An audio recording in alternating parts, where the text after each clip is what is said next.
Hello बच्चों, मेरी किताब चैनल पर आप सभी का बहुत बहुत स्वागत है। बच्चों, आज हम अपना नया पाठ शुरू कर रहे हैं, मैथिली शरण गुप्त। इससे पहले पाठों में हमने कबीर, मीरा वाले पाठों पर चर्चा की थी। साखी, पद, व्याख्या, प्रसंग, प्रश्न उत्तर पर चर्चा की थी। आज हम अपना नया पाठ शुरू कर रहे हैं, मैथिली शरण गुप्त। आज हम अपने पाठ में मैथिली शरण गुप्त का परिचय और पाठ मनुष्यता का संक्षेप में परिचय आपको बताते हैं। ठीक है बच्चों, ध्यान से आप सुनिएगा, बहुत ही सरल लेसन है। शुरू करते हैं। मैथिली शरण गुप्त का जन्म चिरगांव, जिला झांसी के एक प्रतिष्ठित वैश्य परिवार में सन 1886 ईस्वी को हुआ था। इनके पिता सेठ रामचरण काव्य मर्मज्ञ थे और कनकलता के उपनाम से कविताएं किया करते थे। बालक मैथिली शरण पर पिता का प्रभाव पड़ा और टूटी फूटी रचना करने लगे। शिक्षा की व्यवस्था इनके घर पर तथा चिरगांव में हुई। सतत स्वाध्याय से गुप्त जी ने ज्ञान अर्जन किया। गुप्त जी ने गांधी जी द्वारा चलाए गए राष्ट्रीय आंदोलन में भी भाग लिया था और जेल भी गए थे। गांधी जी ने उन्हें राष्ट्र कवि की उपाधि भी दी थी। समाज, साहित्य एवं राष्ट्र के इस प्रतिनिधि का स्वर्गवास 12 दिसंबर 1964 को हुआ था।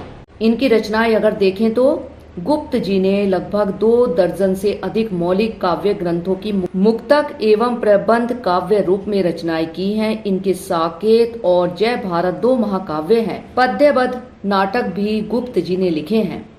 मैथिली शरण गुप्त जी की प्रमुख रचनाएं निम्नलिखित हैं। मौलिक काव्य पंचवटी, किसान, रंग में भंग, जयद्रथ वध, भारत भारती, नहुष, द्वापर, यशोधरा आदि। अनुदित काव्य विरहिणी, ब्रंजांगना, वीरांगना, उमर खयाम की रुबाइयां, मेघनाथ वध, स्वप्नवास वदता। पद्यबद्ध नाटक अनद, चंद्रहास, तिलोत्तमा। काव्यगत विशेषताएं हैं। काव्य में परंपरा और आधुनिकता का द्वंद्व, तनाव और समन्वय देखने को मिलता है।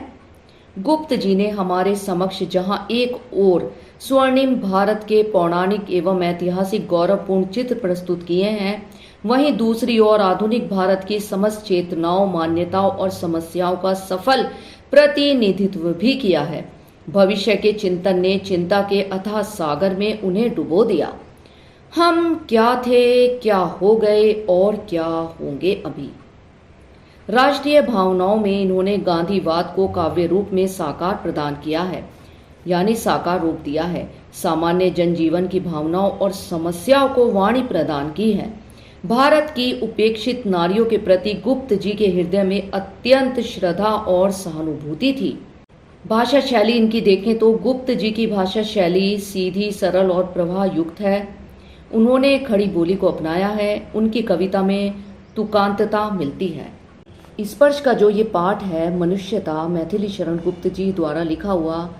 मैथिली शरण गुप्त जी के लिखे हुए मनुष्यता पाठ के जो काव्यांश है वो 8 भागों में है। हम एक एक करके आपको इनके काव्यांश समझाएंगे।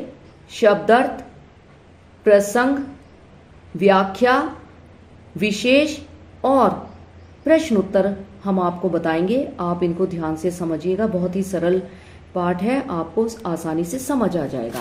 तो जल्दी से हम कविता का सार जान लेते हैं। मनुष्यता।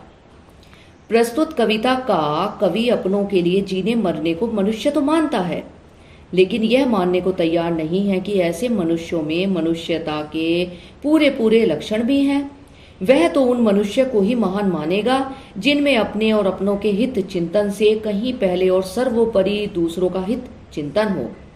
उनमें वे गुण हों जिनके कारण कोई मनुष्य इस मृत्यु लोक से गमन कर जाने के बावजूद युगों तक औरों की याद में भी बना रह पाता है।